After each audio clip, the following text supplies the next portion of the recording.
So, let's talk tilt table test, huh? This test was a wild ride. A wild, crazy ride. Most definitely a crazy ride.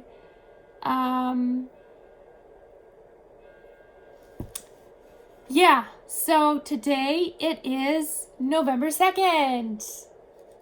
I had my test last Friday, but a lot of things have been going on, and it's been like a lot of information being thrown at me. So it's sort of been absorbing the information. Also, it's just like a lot of phone calls, people asking a lot of questions. So it's sort of just me taking it in, getting it all in, so then I can give it to all of you and tell you the hysterical story that happened along the way. So the house was up around 5:30 that day. Had to get to the hospital by 7:30 in the morning so they could draw labs. Of course, the nurse I could tell she was a little bit inexperienced. And she goes, I'm going to go right here. And I told her, that's a roller. It looks good, but it is a fake. It's a fake out. Of course, she goes for that one and misses. And I say, your best chance is up here on top of the hand, right in here. Of course, she doesn't go there, and she goes right up into the wrist. She's like, ooh, not the best spot. You're not getting much out there. And I was just like,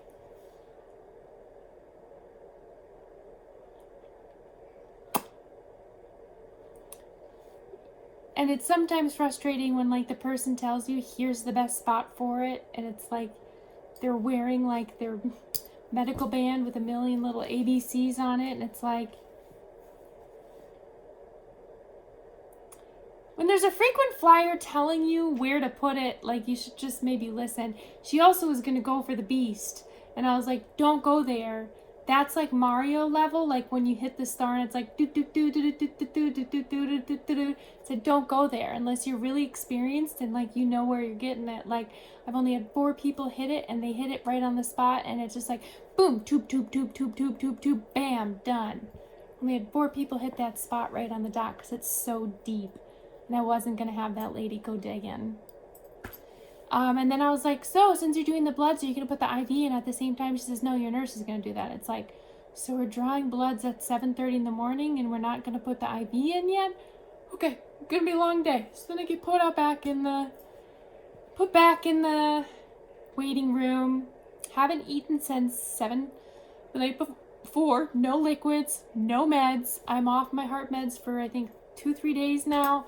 So just sitting there is like exercising at this point. Like my walking is your running. Your running is my death. That's how my heart feels at this point, just sitting there.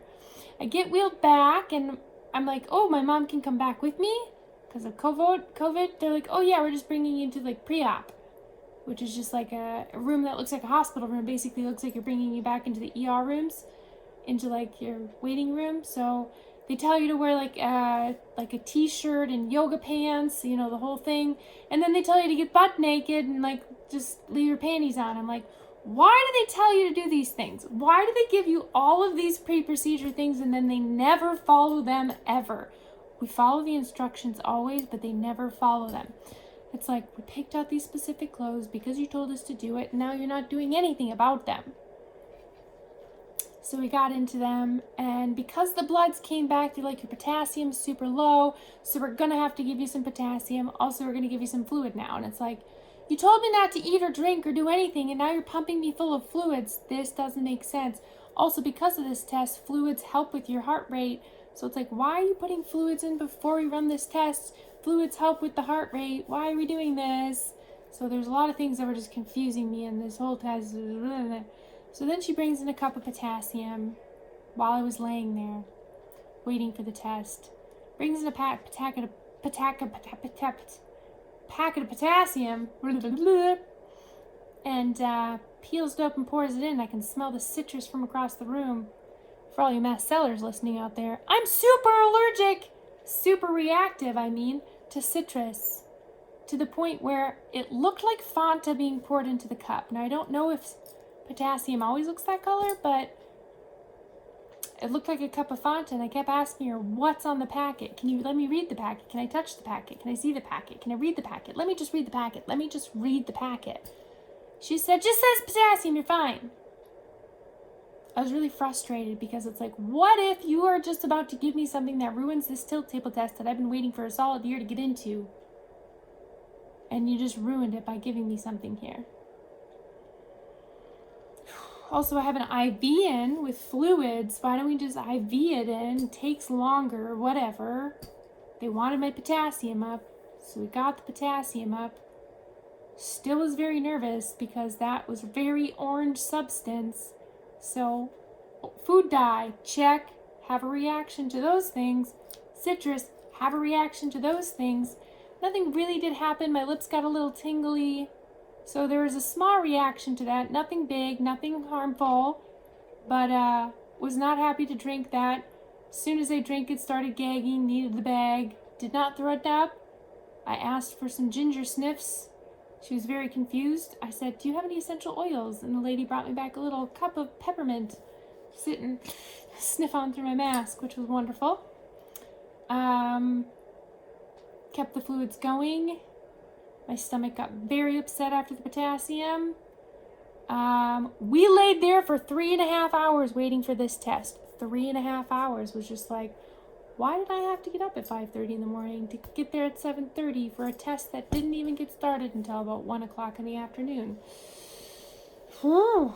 Somebody came in, somebody come get her. So somebody came in, asked about consent. We're like, do you understand the test? I'm like, yeah, I checked the Johns Hopkins protocol, I checked the Cleveland Clinic protocol, I checked the Mayo protocol. Trust me, I know how this goes. I'm a spoonie, I do all the research. And she was like, well, let me explain, da-da-da. And I was like, yep, I know. The doctor came in, apologized for the tardiness. Finally, we were going to get going. And he goes, so there's a protocol before the tilt table test. And we're going to have you sit in a chair. And then we're going to have you stand from the chair. I laughed a little bit. I said, so about these stiff attacks. I have these weird things. They're called stiff attacks. That's what we call them because I'm undiagnosed stiff person. I put them in quotes because I'm not diagnosed as a stiff person. That's just the thing that's happening. So we call them stiff attacks.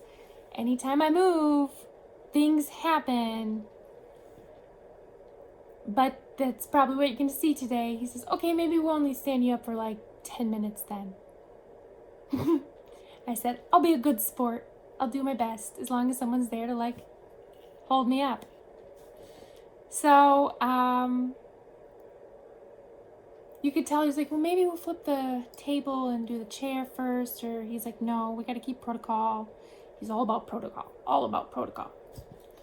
So then the nurse takes me around the corner and I'm trying to explain to her, like, when you hold me up, you might feel the contraction in my hands and my body. It's going to feel like a python. I'm not doing this. This is involuntary, you know.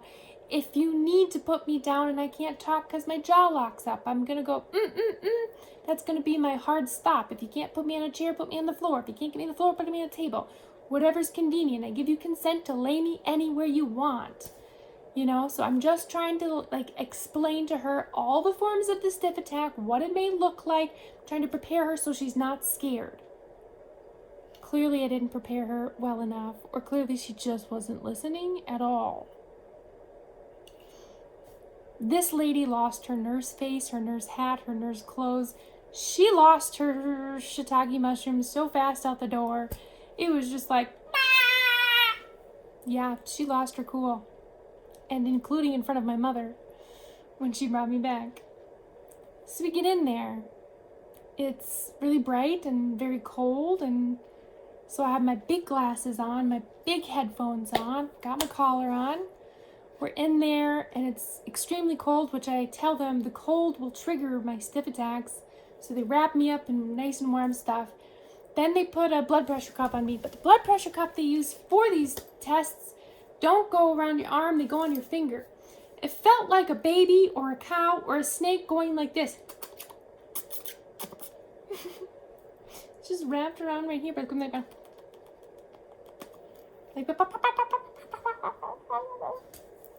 But I kept trying to calibrate and calibrate and calibrate and calibrate. And he was like, it's not wanting to calibrate to your finger. So he's like, I'm going to get a new one. So he took it off, put a new one on. You know how sometimes when the cuff's not working and it just like puffs up and it closes and puffs up and closes? Just imagine one of those on your fingers. Just going to... It just feels like a baby sucking on your finger, like constantly going over and over and over and over and over and over and over and over. It's just not working. Then they come over and they realize like my hands are dead as ice. They're just like corpse hands. They're like, oh, her hands are so cold. So they're like, we can fix this problem. Break 2 hot packs. Hot pack. Tape my hand shut with all these electrodes going down my hand. Then they're like, okay, we're going to put your hand in the sling now. It's like, what? So I've got this thing on my finger that feels like a baby sucking my finger, runs up to this box, runs up my arm with other electrodes. They've got the EKGs running down my back. And now they're putting my hand into a sling with the hot packs taped to my hand. And I'm sitting there wrapped in a blanket. And they said, okay, we're going to turn the lights down. It's going to be nice and quiet. You can take your glasses off now. And your headphones. Okay. Just sit in the chair. We're just going to observe you now. And then after that, we're going to have you stand and just chuckle. During this whole time when they're getting me ready, I'm making jokes, I'm laughing, I'm telling them about EDS, Mass South, DDD, CCI, a whole story, and they're all like, so many things have happened to you. And I'm like, yeah, I know, yeah. Educating with jokes, trying to make them be like, you're meeting a zebra, you guys. You're meeting a zebra. Making sure that they get educated with jokes. So I'm sitting there like this, and I'm like, sitting test, not that bad. Sitting test, I'm so tired. Sitting test is really dizzy. Sitting test is really hard. Sitting test is sort of hard. Sitting test hard. Sitting test hard. Chelsea sitting test hard, dizzy. And at that point I went, Chelsea dizzy. And then they're like, okay, you're good. Good job, Chelsea. And at that point, I'm like, great, now I have to stand up, and I have one arm to do it with, and I'm going to go into a stiff attack while they try to stand me up. And they're like, I'm like, is this the time I stand up now? And they're like, no. I'm like, why? They're like, your heart rate's at 150, and you're just sitting in a chair. So we're not going to stand you up. You passed that test. We're not going to stand you up. Nope. No standing for you. You sit. I'm like, okay. Thanks, I'm tired. They're like, let's just slowly slide you over to the table. Don't stand. Just slide. Just what? Because I have my one arm here and the EKGs, it just sort of like yeet myself over. So I yeeted myself over. Get over there, lay on the table, and they strap me in Houdini style. Like, Houdini.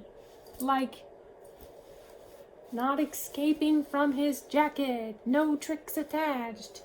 Do-do-do-do-do-do. Yeah, so it's like, leather strap, cool. Watch the amazing artist get out of this. Nobody's getting out of this amazing artist. Like, you can't get out of that table. And then at the bottom of the table, because the table is going to lift you like this, there's a lip at the bottom where they've straightened your feet, so you can't go like whoop, off the table. There's a lip at the bottom. Hold on. I've got pictures. I will show you what it looks like, so you're not like a tilt table test. I don't understand what a tilt table test is. I will show you. I will show you. Hold on, hold on. Tilt table. Here. Yeah. That's a good tilt table. Mine room had so many other things going on in it too, though. And my table went all the way up. 180. Like, all the way up. And we went all the way up. Mine definitely had, like, all the wires. And my arms were not in. And they were definitely thicker straps. Which makes me feel a little bit more kooky. And no, a tilt table test is not that. A lot of people, when I talked about it, were like, yeah, you can buy them on infomercials. No, you cannot. That is not a tilt table test. That is helping your spine. This is figuring out your cardio stuff. So yeah, I laid there and I laid there and I laid there. I'm like, why are we not starting the test now? Why are we not starting this test? Like, I'm ready to start the test. Let's do the test. Then I looked over because I can see the monitors and I can see my heart rate, which I really loved about this. And I realized that my heart rate was still sitting at 127. I'm like, gotta get the numbers down. Gotta get the numbers down. I'm not gonna qualify for this if I can't get the numbers down. Why is my heart rate still so high? I'm laying flat. Why is my heart rate still like, that's weird. So then I start doing my choir circle breathing, singing the ABCs, Aretha Franklin, just getting some blues music going in my head. Just, I'm doing 3, out 3. I hear the doctor walking around the corner. I'm prepared for the tilt table. He goes, okay, Chelsea, new protocol. We're going to take a deep breath. And I'm like, do not tell me this is in my head and anxiety. I thought this is where it was going. And he was like, we're just going to take a deep breath. We're going to breathe out. We're going to breathe in. And I wanted to look over and be like, bro, I'm already doing this. I know my high heart rate's here. Don't tell me to do this. You telling me this is not helping. Like, I am aware. I see the number. But if I told him I saw the number, I was worried he was going to turn the numbers off away from me so I couldn't see them. So I was like, okay, fine, I'll do your thing. Didn't change it. It got down to like 117. So anyway, we did the little circle breathing. Then the nurse that I've had for a while that I prepared for all these stiff attacks, who was not prepared for these stiff attacks, who I tried to prepare a million times, comes out and says, okay, you ready? And I go, yeah. Because I've been ready for this test for so long. Like, I was teased about this test. I was like, hey, maybe you have this disorder last December when I was misdiagnosed. And then they're like, nah, we're not going to do it. Finally, I hear the click. And then all of a sudden, I hear the click. And all of a sudden, the table goes up. And hold on, my mom's brought my food in. I'm going to leave a teaser right here, so let my mom put the food down. It's really loud.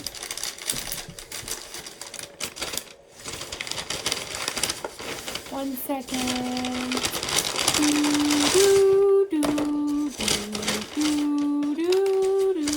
I'll splice this. Is that it? Okay. So, the table goes up.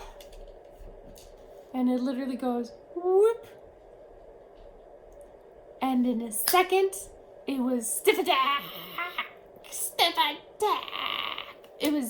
I was up and it was like hardcore stiff attack. Real fast. And the nurse yells, take her down. I come down. The nurse is like, oh my God, are you okay? Are you okay? That was so scary. Are you okay? Are you okay? Oh my God, that was your stiffy. That was your attack. And the things she was saying were sort of wild. Like, she lost her nurse face. She lost her nurse hat. She lost her nurse clothes. Everything about being a nurse and being like cool, calm, collective, not like letting them know that you're scared or nervous. Her training went out the door real fast. And then I was able to at least turn my neck to the side and see 240 beats per minute.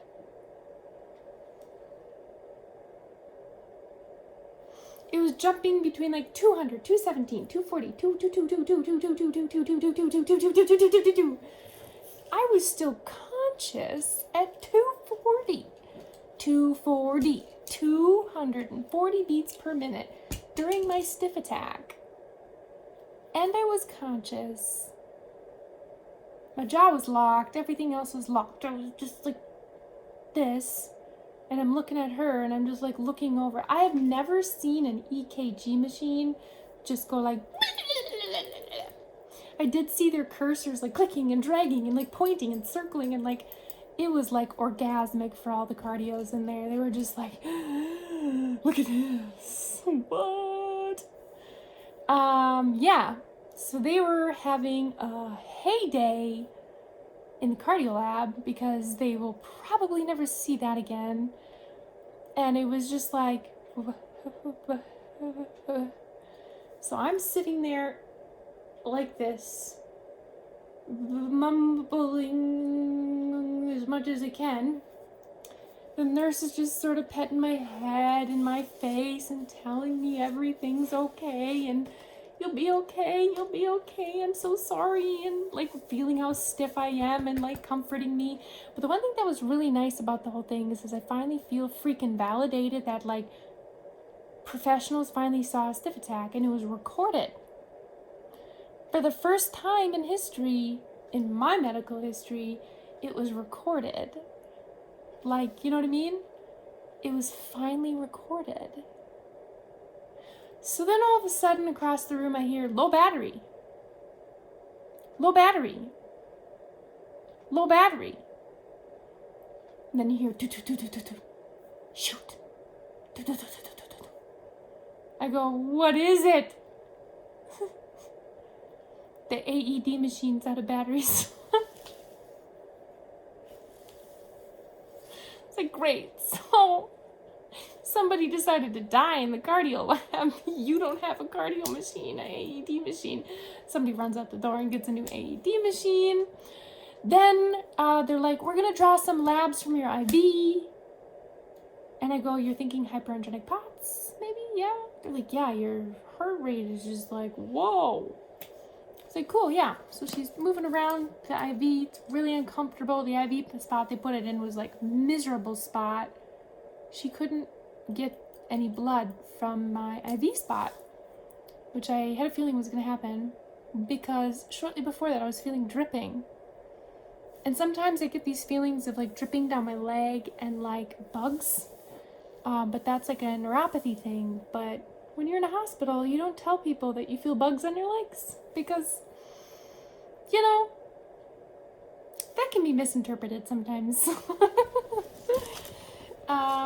Yeah, that can be misinterpreted. And I understand that the water is nerves and itchiness and fire ants is mast cell. And like, I know what these feelings are. So it's like, when I was feeling the water on my arm, I was like, that's just gotta be a nerve thing going on in my hand right now. But then I realized when she couldn't get the labs out of my IV, I was like, I think my IV's actually leaking too. And then they're like, and then I mentioned that, well, sometimes in the ED, they give me fluids and it lowers my heart rate. So they just decided to give me 500 cc's of that. And then they say, we're gonna do this again. I was like, let's do it. Okay. And when that happened, I noticed a lot more fluid on my arm and I was like, okay, now I'm gonna say something. There's water on my arm. She's like, I don't feel anything. I'm like, oh, why did I say it out loud? Why did I say it out loud? Should have just kept it to myself. Then she takes her glove off and she's tapping and like rubbing. I'm like, now my arm is getting really cold. And then she notices the wet blanket. She's like, no, you're right. There's liquid. Liquid's coming from somewhere. So she's like sort of holding the IV together.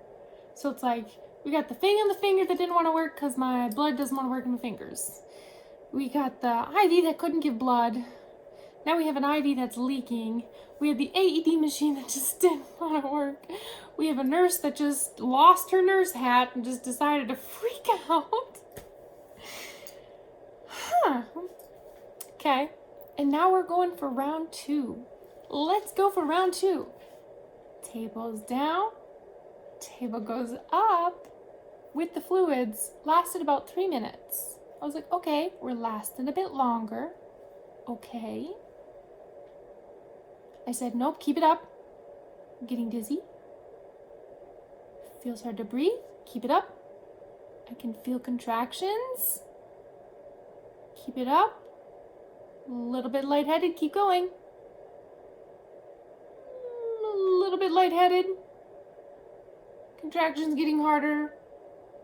Getting harder to breathe. Getting cross-eyed. Okay, we're getting stiff. Okay, we're going down.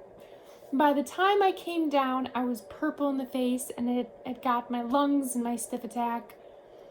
And so I was just like this.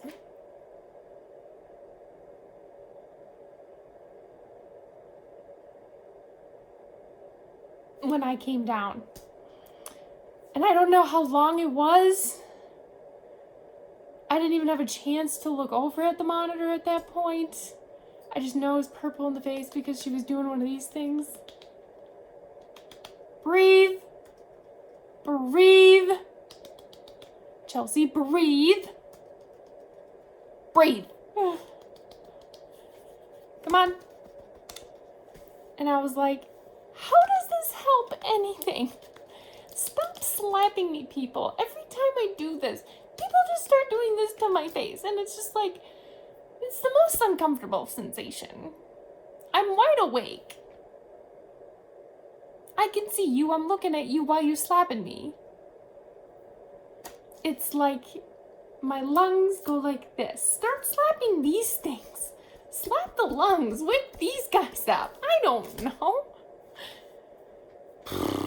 Anyway, went through 3 bouts of not breathing until I finally went... Did that, and I was like, that was a really good fresh breath of air. That felt good. The tech guy came around the corner and he's like, I'm gonna start undoing your stuff. And I sort of went, and the nurse got the cue and she goes, I think she's trying to tell you that there's no way you're getting those wires off her right now. He goes, what do you mean? They uncover me and unstrap me from the Houdini bed. There I am like this. Like, imagine this being the little thing I was showing you. How would you get this off? He starts doing one of these things.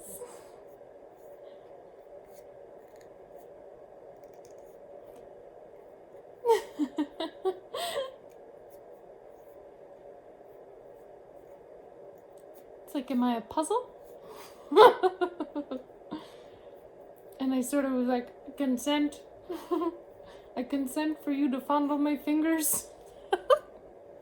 You know, so he sort of moved things around. And then I also consented for him to flip me like a flapjack and flipped me over, pulled the peelies off the back. But I was so stiff after that when I couldn't even transfer to my bed, so they had to get the board to bring me over. The nurse that was there the whole time brought me back, and in the hallway she's like, maybe this is just a phase, you know? Maybe it's just a phase. And she was trying to say nice things, but most of the things were quite invalidating. Some a little bit ableist, mostly invalidating, and yeah. My mom was sitting in the room when we got there, and so came around the corner, and she just goes, oh my God, she scared the crap out of all of us. Like, screamed that at my mom. My mom goes, and slide over to my, get into my thing, and I'm pointing around, and the lady goes, why are your hands like this? I go, I'm still in the attack. She goes, what? You're still in it? And I go, yeah. Mom goes down and feels my feet. She goes, yeah, she's still in it. And she goes, I don't understand. I was like, it's okay. So you'll probably never see anything like this again. It's one of the memory books. And she's just sitting there jabbering, and then the doctor comes in. She goes, "Nice to see you," and walks out. Keep in mind, you're probably thinking this is like some very young nurse. No, she was probably mid-40s or 50s. She'd been around the block. It just shocked everybody. Nobody had seen this before. Nobody probably will ever see this again. The doctor walks in, and he pulls out the chair. He doesn't lean. He pulls out a chair and sits down, goes,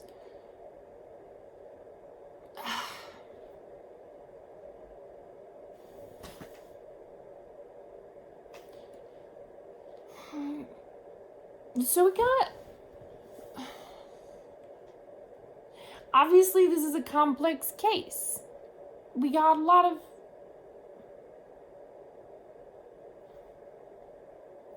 issues going on. There's a lot of, it's not like a cut and dry, this is that thing, you know? And I was like, well, do we have POTS or don't we? He's like, I would say it's not a POTS per se. And I was like, dysautonomia. And he goes, yeah. And then he goes, vasovagal syncope, which also is known as neurocardiogenic dysautonomia.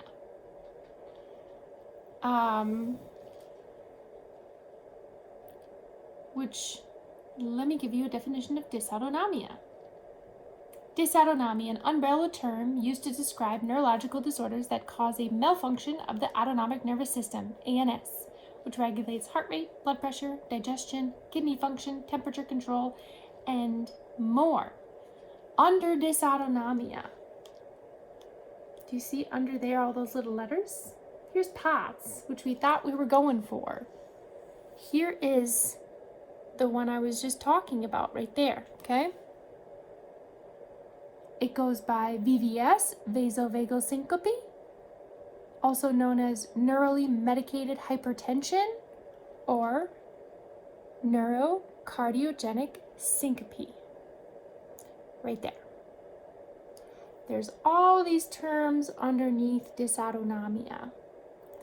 We thought we were just going for the basic POTS, but we got that one.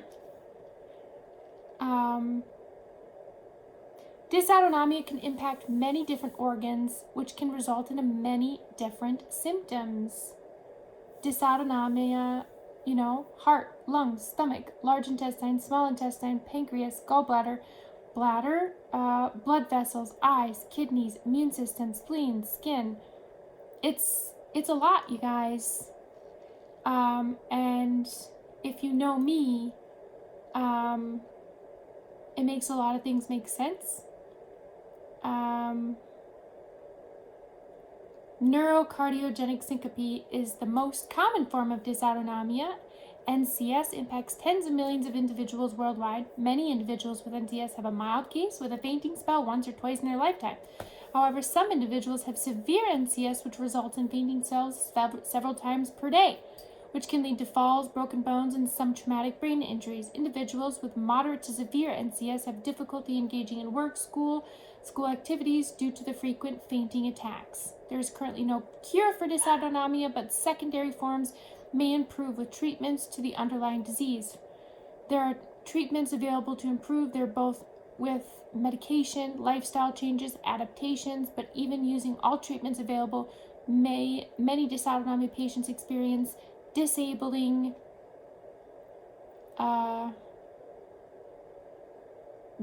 symptoms that significantly reduce their quality of life.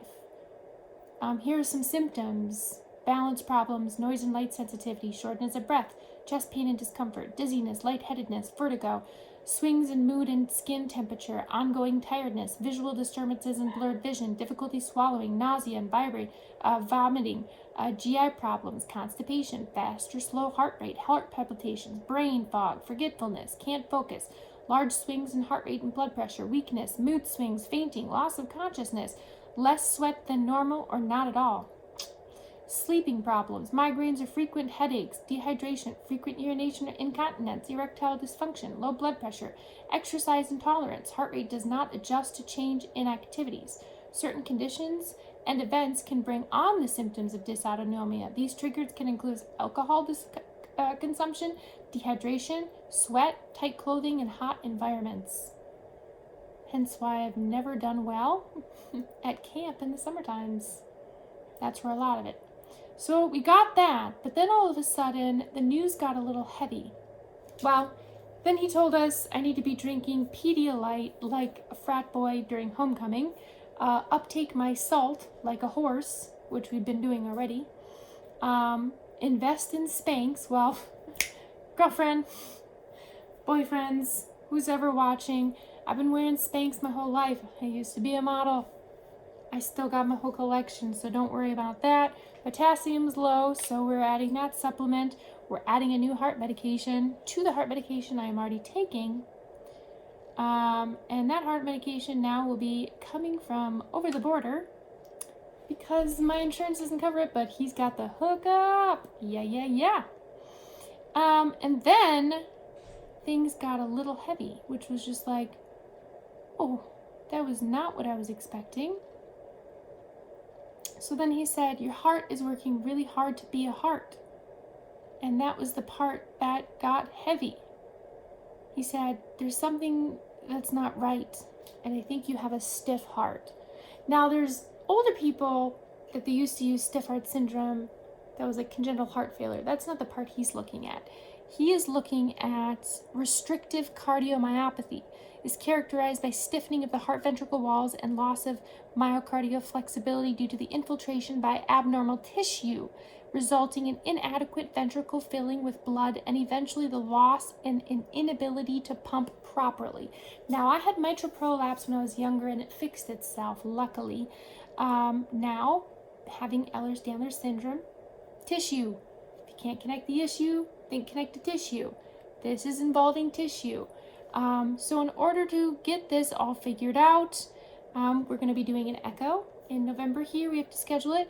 We are also doing a cardiac catheterization. Normally they go through the groin, but that's a lot of downtime. He would like to go through the neck, but he's questioning this. So then he might go through the arm. It's a thin tube catheter. There is no sedation involved. You just do a little local. A thin tube catheter is inserted into your groin and threaded into the neck and threaded through your blood vessels into your heart. Doctors might extract a small biopsy of your heart for analysis in the laboratory. Pressure within the chambers of your heart can be measured to see how forcefully blood pumps through your heart. Doctors might inject a dye into your blood vessels to see that they show on an X-ray a coronary angiogram. This test can be used to ensure there is no blockages in your blood vessels. So no sedation, that's the one I'm not looking forward to. I've had something like this before. I had a failed whatever where they went in like that to stop my arrhythmias and it did not work. But the thing is we're still trying to figure out the stiff attacks. My goal, I have a movement doctor in the neuro department coming in February. I'm hoping that this cardio doctor and this neuro movement doctor meet up and see these things together and go, boom, look at the full picture. That's my goal. Hopefully that we can see things all together and we can move forward and get past this diagnostic process and I can move on with my health journey and be like, here's some treatment, here's some options, this is what we can do. Because it's we're getting closer and closer to this bigger picture, but it's we're just knocking pieces out. We're chipping things away here, you guys. So yeah, that was some heavy news. That there might be something seriously wrong with the heart. He's your heart is working too hard to be a heart. Obviously there is some deconditioning going on because I've been in bed for so long. Before I even started doing all of this, I spent 72 days in a nursing home basically flat. That was last winter. then I came home and it was like, okay, we gotta start sitting you up, you gotta start walking. But now once we've took the wheelchair away, my automatic wheelchair, I'm back in bed here again. I try to sit up as much as I can, but you know, I have to lay down again. It's like, yeah. So a lot of news. A lot of news. That was my tilt table test. A lot of bumps, a lot of weird things going on. So we just gotta wait to get the new medication to come in. Waiting to schedule the echo and the catheterization. He might look at an MRI for my heart. And then it's getting the neuro movement doctor on board too. So things are moving. I think with this dysautonomia now on board, I think the movement doctor will have something else to look at as well. So yeah, thank you for watching. I hope this was helpful for anybody watching a tilt table test.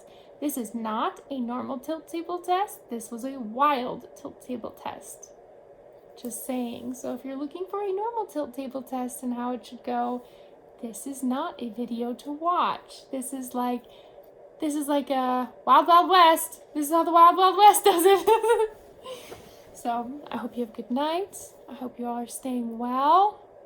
It's about to be a bumpy week, folks. I hope you're all safe and well. Peace, love, and Cookie Monster. Love you all. Here's some spoons.